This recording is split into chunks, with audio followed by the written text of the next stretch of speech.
Hello and welcome. Today, we're going to pull back the curtain on one of the most incredible mysteries of life.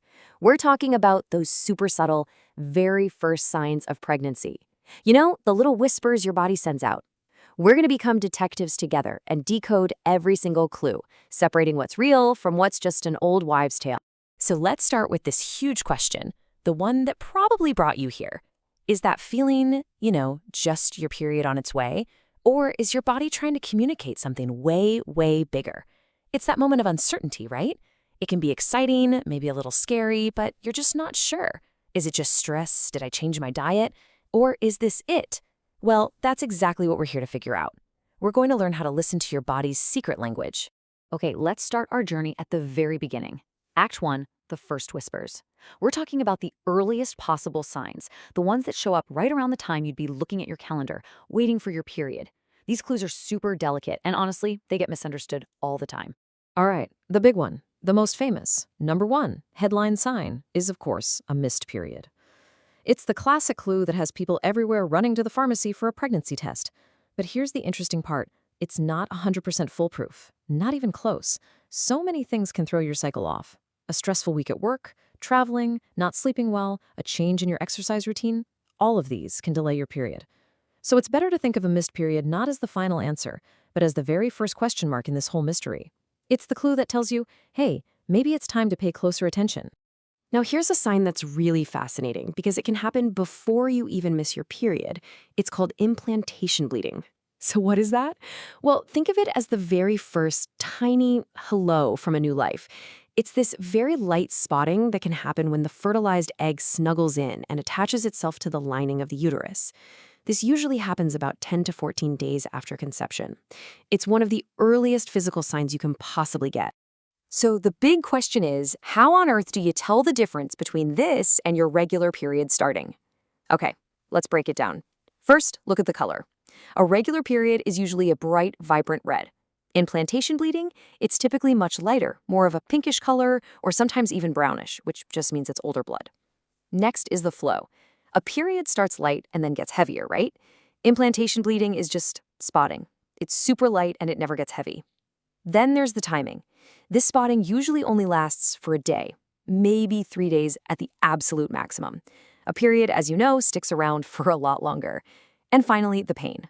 You might feel some light cramping, but it's usually very mild and doesn't last long, not like the more intense cramps that can come with a period. All right, moving on to Act 2. Now we get to talk about the why. Why are all these things happening? Well, behind almost every single early pregnancy symptom are these powerful, invisible forces. We're talking about hormones. The moment conception happens, your body kicks off this massive hormonal shift. It's like a whole new symphony starts playing inside you, and hormones are the conductors, telling every part of your body what to do next. And one of the very first things this new hormonal symphony conducts is exhaustion. And I don't just mean feeling a little sleepy. No, this is a deep, profound, hit by a truck kind of fatigue. It's a bone-deep weariness that can show up as early as week 4 or 5.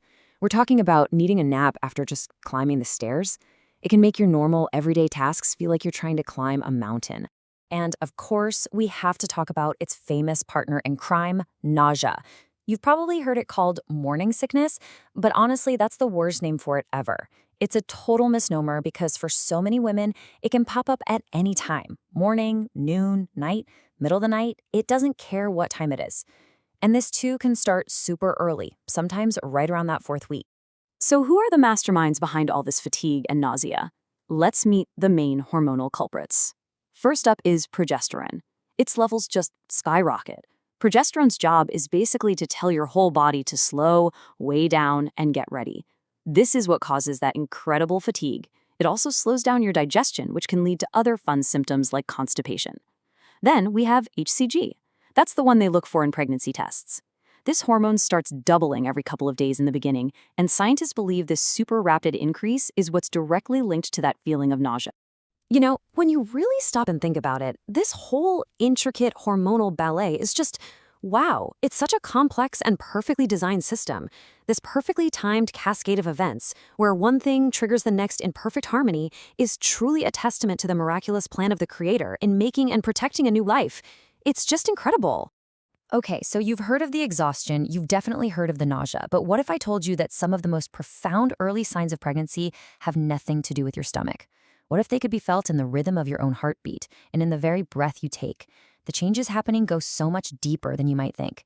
Ready to see how your body gets a complete internal rewiring? Welcome to Act 3. This is where we look at how your body basically starts a massive internal construction project to support this new life. And the first department to get a major overhaul is your entire circulatory system. Take a look at that number, plus 50%. No, that is not a typo. During pregnancy, and this can start as early as the second month, your body's total blood volume, all the blood in your body, can increase by up to 50%. I mean, just let that sink in. That is an absolutely staggering amount. So why? Why on earth does this happen? Well, it all comes down to supply and demand. Your body is building a literal superhighway of blood vessels. It's upgrading all the internal roads to make sure there's a constant, rich, nonstop delivery of oxygen and nutrients flowing directly to the uterus. It's creating the ultimate life support system for the developing baby. Now, an increase this massive creates a huge ripple effect through your whole body. It's fascinating. First, your heart. It now has to pump all that extra blood, so it has to work harder and faster.